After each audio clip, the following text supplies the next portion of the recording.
నమస్తే. శరన్నవరాత్రుల ప్రత్యేక కార్యక్రమానికి స్వాగతం. శరన్నవరాత్రులు, వాటి విశిష్టత, పూజా విధానం గురించి వివరించడానికి స్టూడియోలో ఉన్నారు విజయవాడ ఇంద్రకీలాద్రి శ్రీ దుర్గా మల్లేశ్వర స్వామి వార్ల ఆస్థాన సిద్ధాంతి, ప్రముఖ పంచాంగకర్త బ్రహ్మశ్రీ చల్నా శ్రీనివాస్ శర్మ గారు. నమస్తే గురుగారు. ఓం శ్రీమాత్రే నమః. గురుగారు, నవరాత్రుల్లో 3వ రోజు అమ్మవారిని ఏ అవతారంలో పూజిస్తాము? పూజా విధానం, విశిష్టత తెలియజేస్తారా? యా మూలం సచరాచరస్య జగతః పుంసః పురాణీ సఖి వ్యక్తాత్మా పరిపాలనాయ జగతాం ఆప్తావతారస్థితిః దుష్టధ్వంససధిష్టదాన విదయే నానాసనాధ్యాసిని శ్రీశైలాగ్రనివాసిని భవతు మే శ్రేయస్కరీ భ్రామరీ. ఓం శ్రీమాత్రే నమః. తృతీయం చంద్రఘంటేతి అంటే 3వ అవతారం చంద్రఘంట అవతారంగా భావిస్తారు, ఆరాధన చేస్తూ ఉంటారు. అయితే ఈ చంద్రఘంట అవతారం అనేది అన్నపూర్ణాదేవిగా భావిస్తారు, అలంకారం. దుర్గామాత ఈ 3వ అవతారమైనటువంటి చంద్రఘంట అవతారం వచ్చేసరికల్లా ఎలా ఉంటుందంటే, శిరస్సున అర్ధచంద్రుణ్ణి కలిగి ఉండి గంట రూపంలో ధరించినటువంటిది వాళ్ళ చేత ఈమెకి చంద్రఘంటాదేవి అనేటటువంటి నామకరణం జరిగింది, అవతరించింది. ఆ నామధేయం కలగటం చేత ఈమె వాహనంతో ఉంటూ ఉంది. ఆ రోజును ఆ వాహనంతో ఉత్సవాన్ని ఊరేగింపు చేయడం జరుగుతూ ఉంటుంది. సింహవాహనం బంగారు దేహ ఛాయ కలిగి ఉంటుంది. దేహం అంతా కూడా బంగారంలాగా ఏ విధంగా అయితే ఉంటుందో ఆ విధంగా బంగారు దేహ ఛాయ కలిగి మెరిసిపోతూ చక్కగా మంచి కాంతులతో మన అజ్ఞానాన్ని తొలగించినట్టు ప్రసన్నే మనతో మన శరీరాన్ని తడిపేటటువంటి విధంగా అమ్మవారు ఉంటుంది అని చెప్పబడుతూ ఉన్నది. 10 హస్తాలు ఉంటాయి. అంతేకాకుండా ఈ 10 హస్తాల్లో ఒక హస్తములో శంఖం, 2 హస్తాల్లో ఖడ్గము, 3వ హస్తంలో చిరకల గద, 4వ హస్తంలో చిరకల కమండలము, 5వ హస్తంలో విల్లు, ఈ విధంగా 6వ హస్తములో కమలమని, 7వ హస్తములో ఈ విధంగా రకరకాలుగా చూడటానికి 10 చేతుల్లో 10 హస్తాలు కలిగి చక్కగా బంగారు ఛాయను, మేను ఛాయను కలిగి అమ్మవారు దివ్య ప్రకాశంతో ప్రకాశిస్తూ వెలుగుతుంది. ఇటువంటి అవతారంతో ఉత్సవాన్ని ఊరేగింపు చేస్తారు. ఈమెకి అన్నపూర్ణాదేవిగా ఆరాధన చేస్తూ అర్చన చేస్తూ ఉంటారు. ఈ రోజున అన్నపూర్ణ అష్టకం కానీ, అన్నపూర్ణాదేవికి సంబంధించినటువంటి స్తోత్రాన్ని కానీ, ఇటువంటి ఆరాధన పూజలతో అమ్మవారిని ఆచరించినట్లయితే శ్రేష్టము. లలితా సహస్రనామం యథావిధిగా రోజువారీ చదువుకునేటువంటిది. విశేషంగా అన్నపూర్ణాదేవి అష్టకం కానీ, స్తోత్రం కానీ, వాటిలో ఏది చదివినా కూడా అమ్మవారికి ప్రీతికరమైనటువంటిది. పూజా విధి ఈ నవరాత్రుల్లో మొదటి రోజు మనం చెప్పుకున్నటువంటి నియమాలు, పూజా విధానం ఏ విధంగా అయితే ఉందో ఇవి ప్రతిరోజుగా అదేవిధంగా ఆ నియమానుసారంగా ఆ పూజని ఆచరిస్తూ ఉండాలి. ఉదయం ఆచరించే వాళ్ళు ఉదయం, సాయంత్రం ఆచరించే వాళ్ళు సాయంత్రం. ఎక్కువగా సాయంత్రానికి ప్రాధాన్యత చెప్పబడి ఉన్నది. గురువుగారు, ఇప్పుడు అన్నపూర్ణాదేవి అని అన్నారు కదా, సో ప్రసాదాలు, నైవేద్యాల విషయంలో ఎలాంటి జాగ్రత్తలు తీసుకోవాలి? అన్నపూర్ణాదేవికి గంధం రంగు చీర అమ్మవారికి ధరించటం జరుగుతూ ఉంటుంది. ఆ రంగుని కలిగి ఉంటుంది అనేటువంటి దాంతో. అట్లానే పలహారం ప్రసాదాలు వచ్చేసరికల్లా కొబ్బరి అన్నం, కొబ్బరితో పాయసం, కొబ్బరి అన్నం, కొబ్బరి పాయసం అమ్మవారికి ప్రీతికరమైనది. ఇది సాంప్రదాయంగా వస్తున్నటువంటిది. అందువల్ల సాంప్రదాయంగా కొంతమంది వాళ్ళ ఆచారాల ప్రకారం ఈ నైవేద్యం అమ్మవారికి ప్రీతికరమైనటువంటి చెప్పి ఈ ప్రసాదాలని అమ్మవారికి నివేదన చేయటం జరుగుతూ ఉన్నది. కాబట్టి ఈ ప్రసాదాలని తయారు చేస్తూ ఉంటారు. ఆ రోజున ఆ ప్రసాదాన్ని 10 మందికి పంచిపెట్టడం కానివ్వండి చేస్తూ ఉంటారు. ఏది నివేదన చేస్తారో అది 10 మంది భక్తులకి పంచిపెడుతూ ఉంటారు. సో గురువు గారు, ఇప్పుడు అన్నపూర్ణాదేవిని ఎలా పూజిస్తే ప్రసన్నం చేసుకోవచ్చు? ఆమెకి ప్రీతికరమైనటువంటి ప్రసాదాల నివేదన కావచ్చు. ఇందాక చెప్పినట్టుగా ఇష్టమైనటువంటి రంగు చీరలు, ఆ గంధపు రంగు చీరల్ని ధరించేటటువంటి వల్ల కానీ, అమ్మవారి అష్టోత్తరాన్ని, నామాన్ని జపించడం వల్ల కానీ, అట్లానే అమ్మవారి అన్నపూర్ణాదేవి యొక్క మంత్రాన్ని అనుష్ఠానం మనం పొంది ఉన్నట్లయితే అటువంటి ఆ మంత్రాన్ని, అమ్మవారి మంత్రాన్ని, ఏ మంత్రాన్ని అయినా సరే అమ్మ మంత్రాన్ని ఉపాసన తీసుకున్నటువంటి వాళ్ళు ఉపాసన చేసి దాన్ని ఎక్కువసేపు అనుష్ఠించినట్లయితే అమ్మవారి అనుగ్రహం మనకు కలుగుతుంది. అన్నపానీయాలకి లోటు ఉండదు. చక్కగా కుటుంబ వృద్ధి, సౌభాగ్యాలు, మంచి చక్కటి సౌభాగ్యాలను కలగజేస్తుంది అమ్మవారు. ప్రసాదం చేతనే కనీసం మనకు శక్తి లేక, చదవలేకపోయినా, అవకాశం లేక, లేదా అనుష్ఠించకపోయినా కనీసం ప్రసాదాలు తయారు చేసి పంచడం కానీ, లేదా ఆ ప్రసాదాన్ని స్వీకరించడం చేత కానివ్వండి, మంచి ఫలితం లభిస్తుంది. గురువుగారు, మనం ప్రసాదాల గురించి మాట్లాడుకున్నాం కాబట్టి, సో ప్రసాదాలు ఇంట్లోనే తయారు చేసుకొని సో అమ్మవారికి మనం నైవేద్యంగా పెట్టుకుంటూ ఉంటాం. సో ఇప్పుడైతే అలా కాకుండా నైవేద్యాలు బయట నుంచి తెచ్చుకుని సో నివేదిస్తూ ఉంటారు. సో అలాంటప్పుడు ఆ ఫలితాలు అనేవి ఎలా వస్తుంటాయి? చాలా మంచి ప్రశ్న అడిగారు.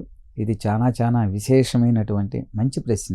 చాలామంది అలా చేస్తున్నట్టు కొంత నాకు కూడా వినికిడి, నేను చూడలేదు. కానీ అసలు పూజా విధానంలోనే చెప్పబడింది మనకు శుభ్రంగా, శ్రద్ధగా, పవిత్రమైనటువంటివి చేయాలి అని చెప్పేసేటువంటిది.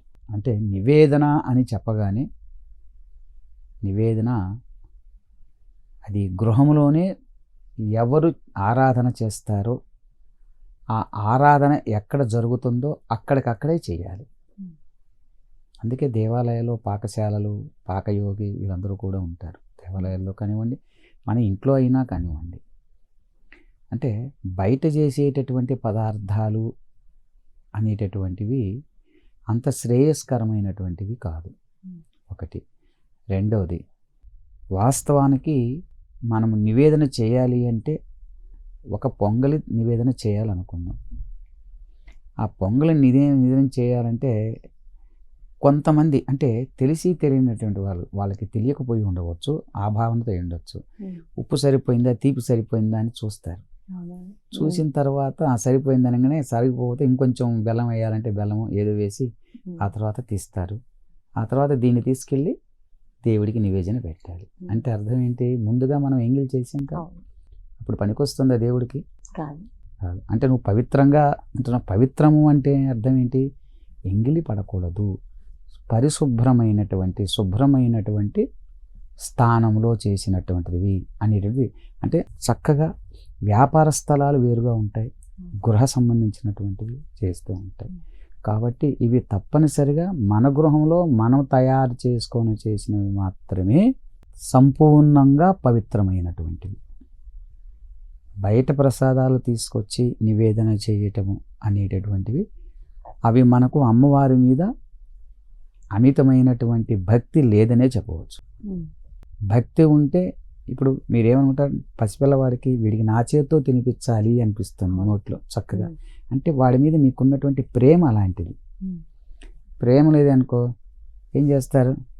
అంతే, తీసుకొచ్చి బయట నుంచి తెచ్చిపెట్టడం చేస్తూ ఉంటారు. అంటే వ్యత్యాసం అక్కడే కనబడుతుంది. ఇది ఎంతవరకు అనేటటువంటిది మీకు ప్రతి ఒక్కరికి కూడా తెలుస్తూ ఉంది. కాబట్టి పవిత్రమైనటువంటి స్థలంలో, పవిత్రమైనటువంటి మన గృహంలో, మన దాంట్లో మనం తయారు చేసుకొని మన దేవతకి నివేదన మన ఇంట్లో మనం చేసుకుంటే ఆ తృప్తి, ఆ ఫలితం వేరు.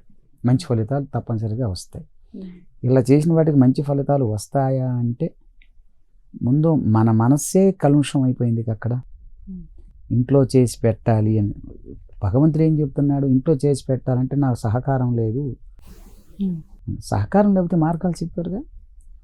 సహకారం, శక్తి రెండూ లేవు. శక్తి లేదు కాబట్టి నాకు శరీరం సహకరించట్లేదు, ఓపిక లేదు, అందువల్ల బయట కొన్ని నైవేద్యం పెడుతున్నాను అని చెప్తున్నాం అనుకున్నాం కాసేపు. శక్తి లేకపోతే అవి కొనుక్కొచ్చి నివేదన పెట్టమని భగవంతుడు చెప్పాలి. అది కూడా దండగానని చెప్తున్నాడు. ఏం చెప్తున్నారు? ఎక్కడైతే నివేదన చేస్తూ ఉంటారో అక్కడికి నమస్కారం చేసుకో. ప్రసాదం పెడితేనే ఫలితం ఇస్తానని చెప్పట్లేదు పరమేశ్వరుడు. అమ్మవారు కానీ అయ్యవారు కానీ ఏం చెప్తున్నారు? భక్తి శ్రద్ధ ముఖ్యము. యాదేవి సర్వభూతేషు శ్రద్ధారూపేణ సంస్థిత నమస్తస్యై నమస్తస్యై నమస్తస్యై నమో నమః. శ్రద్ధ ముఖ్యం. శ్రద్ధాదేవి ఈవిడ. యాదేవి సర్వభూతేషు స్మృతి రూపేణ సంస్థిత నమస్తస్యై నమస్తస్యై నమస్తస్యై నమో నమః. స్మరించటం, స్మరించేటప్పుడు అమ్మని పక్కన ఇంకొకరు వచ్చి కేకేసినా కానీ అవి మనకి వినపడకూడదు, అమ్మ నామమే వినపడాలి. అట్లా శ్రద్ధ పెట్టాలి. ఇది ఇలా ఉంటే బాగుండదు, అమ్మవారికి ఇలా చక్కగా అది మీకు కలిగి ఎవరికి వారు కలిగి ఉండాలి. కాబట్టి ఎట్టి పరిస్థితుల్లోనూ బయట నుంచి తెచ్చి నివేదన చేసేటటువంటివి ఉత్తమమైనవి కావు. అది శ్రద్ధాలోపము అని చెప్పవచ్చు. సో అన్నపూర్ణాదేవి అని అంటేనే ప్రత్యేకంగా సో అన్నదానాలు ఇవి చేస్తూ ఉంటారు. సో అన్నదానాలు చెయ్యాల్సిన అవసరం ఎంతవరకు ఉంది, ఒకవేళ చెయ్యకపోతే ఏం జరుగుతుంది? చెయ్యకపోతే అమ్మవారి నుంచి ఎటువంటి చెడు ఫలితం ఎప్పుడూ ఉండదు. భక్తులందరినీ కూడా అనుగ్రహిస్తున్నాయి. శక్తి ఉన్నవాడెవరో శక్తి లేని వాళ్ళెవరో అమ్మకు తెలుసు. శక్తి ఉండి మనం ఆచరించకపోతే ఏం చేయాలో కూడా అమ్మవారికి తెలుసు. కాబట్టి అన్నదానం అనేది చాలా చెప్పబడింది. అందుకే గజతురగ సహస్రం గోకులం భూరిదానం అంటే మనకి గుర్రాలు, ఏనుగులు, ఆవులు ఇవన్నీ 1000 దానం ఇచ్చినా వాటన్నిటికంటే కూడా కనకరజిత పాత్రం అంటే బంగారు వెండి పాత్రలు దానం చేస్తే విశేషమైనటువంటి పుణ్యఫలం లభిస్తుంది అంటున్నారు. ఇంతకంటే గొప్పది రావాలి అనేటట్టయితే మేధిని సాగరాంతం. మేధిని అంటే భూమి ఎంత అంటే సాగరం ఎంత పొడుగైతే ఉందో, ఎంత వెడలపైతే ఉందో అంత భూమి మనకు ఉండి మనం దానం చేస్తే ఆ పై వాటినికంటే ఇది చాలా గొప్పది అంటున్నాడు. వీటి అన్నిటికంటే కూడా ఉభయ కులం అంటే 2 కులాలంటే పెళ్లి కూతురు పెళ్లి కొడుకు అంటే మనకు 1,000 కన్యలు పుట్టి 1,000 కన్యలను గనక కన్యాదానం చేసినట్లయితే ఆ పై వాటిన్నిటికంటే ఇది ఒకటి కూడా చాలా గొప్పది అని చెప్తున్నాడు. ఇంకా చెప్పాలంటే వీటన్నిటికంటే కూడా అన్నదాన సమాన. అన్నదానం చేస్తే ఈ పై వాటన్నిటికంటే కూడా దీన్ని మించినటువంటి దానం లేదు అని చెప్తున్నాడు. కాబట్టి అన్నదానం విశేషం, చక్కగా జరిపించుకోవచ్చు. అన్నదానం బయట ఉండేది అనేది అది వేరు, నివేదన వేరు, ఇది వేరు. కాబట్టి అన్నదానం చాలా శ్రేష్టమైనటువంటిది, మంచిది. ఆ రోజు అన్నదానం కూడా చేసుకోవచ్చు చక్కగా. 10 మందికి అన్న సంతర్పణ మన గృహంలో మన చేతి మీదుగా వండి చేస్తే ఇంకా పుణ్యం.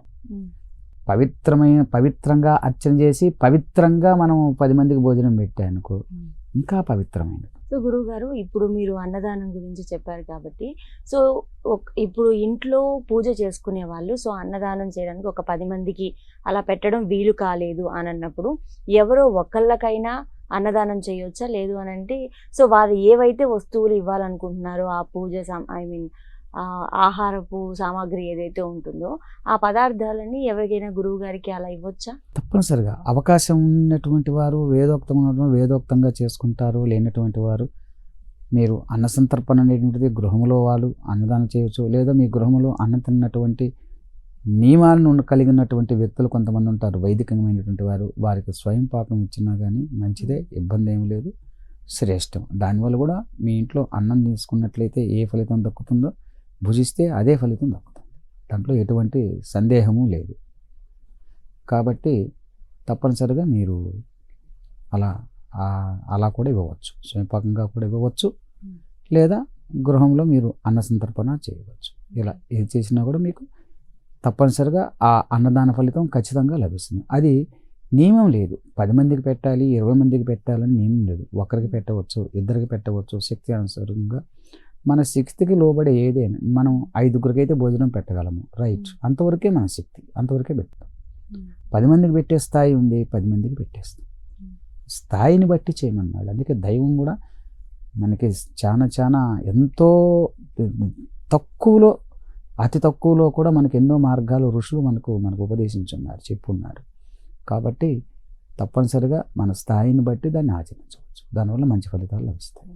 గురువుగారు, ఇప్పుడు అన్నపూర్ణాదేవికి మనం ప్రసన్నం చేసుకోవడానికి సో నైవేద్యాలు వండి పెడితే చాలు అని అన్నారు కదా, సో అలానే ఏ రంగు పూలతో అయితే ఆవిని సేవిస్తే బాగుంటుంది? అలా గంధపు రంగు సంబంధించిన పుష్పాలు కానివ్వండి, లేదా అమ్మవారికి ఇష్టమైన పుష్పాలు, మల్లెలు, జాజి ఇలాంటి పుష్పాలు. సో అంటే పరిమళమైనటువంటి సుగంధ పరిమళమైనటువంటి పుష్పాలు అమ్మవారికి చాలా ప్రీతికరం. ఇది ఇవాల్టి శరన్నవరాత్రి ప్రత్యేక కార్యక్రమం. మరొక అంశంతో మళ్ళీ మేము ముందుకు వస్తాం. అప్పటి వరకు చూస్తూనే ఉండండి Prime 9. నిజం ఇదే మా ఇజం.